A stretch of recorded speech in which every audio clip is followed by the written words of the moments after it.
Duplicate madam, duplicate 5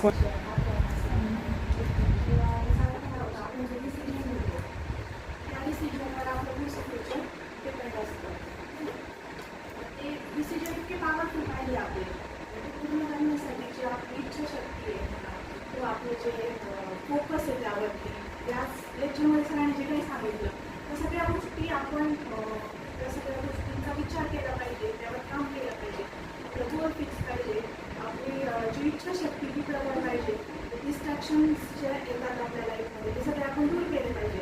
अशी situation येईल. ठीक आहे, जर तुम्ही मुली आहे पुढे काय होणार आहे हे तुमचं म्हणजे एवढं तुमच्यावर डिपेंड नाही आहे ना. ठीक आहे, थोडं लग्न वगैरे या सगळ्या गोष्टी बघा, ह्या सगळ्या गोष्टी तुमच्या लाईफमध्ये पुढे होणार आहे. पण त्या सगळ्यात जे तुमचं जे गोल आहे जे त्यावर तुम्ही किती फोकस करताय कशी परिस्थिती होती आपण जे तुमचं ड्रीम आहे ते तुम्ही सोडून नका.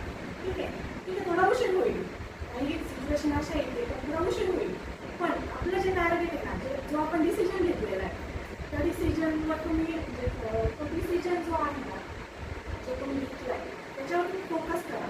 तो डिसिजन तुम्हाला तुमच्या डेस्टिनीपर्यंत नक्की पोहोचतो. ओके मॅडम, हा क्वेश्चन आहे तुम्हाला. तुम्ही लग्नात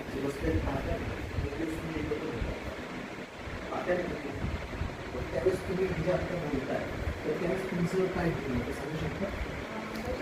क्लोज ना. स्वतःबद्दल बोलताय तर 5-10 मिनिटांनी येस येस चालेल. मी तुमच्यासारखीच होते अशी. 9वीला असताना मला 88% मार्क होते. 2010 साली माझी 10th पास आउट झाली. ठीक आहे, म्हणजे माझं जे बॅकग्राऊंड सांगते मी एकदम म्हणजे माझे जे पप्पा वगैरे होते एकदम म्हणजे फार्मर थोडं ठीक आहे, शेती वगैरे, आणि एवढं असं त्यांना गायडन्स मला करता नाही आलं कारण ते एज्युकेटेड नव्हते, म्हणजे 10वी पण नव्हती मम्मी पप्पांची.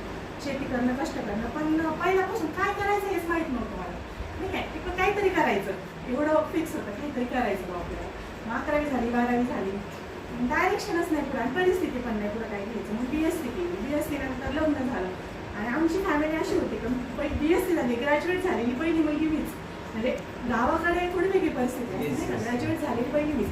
ग्रॅज्युएशन नंतर लग्न झालं, लग्नानंतर मग आता काय करणार पुढे, मग MScला ॲडमिशन घेतलं. MScला ॲडमिशन घेतलं त्याच्यानंतर MSc सेकंड इयरला असताना मला म्हणजे MSc second year pass out झाली, मुलगी झाली मला. आता माझी मुलगी 9 वर्षाची, सेकंड स्टँडर्डला गेली. पण काहीतरी करायचं हे फिक्स होतं आणि पर्सेंटेज पहिल्यापासून टॉप लेवललाच, म्हणजे अभ्यास काय करायचा शिकवतात ते करायचं व्यवस्थित, म्हणजे काय करायचं हे काहीच क्लिअर नव्हतं, विजन क्लिअर नव्हतं, पण टॉपला होते पहिल्यापासून नाही का. मग पुढे त्याच्यानंतर MSc पास आउट झाली, मुलगी छोटी होती.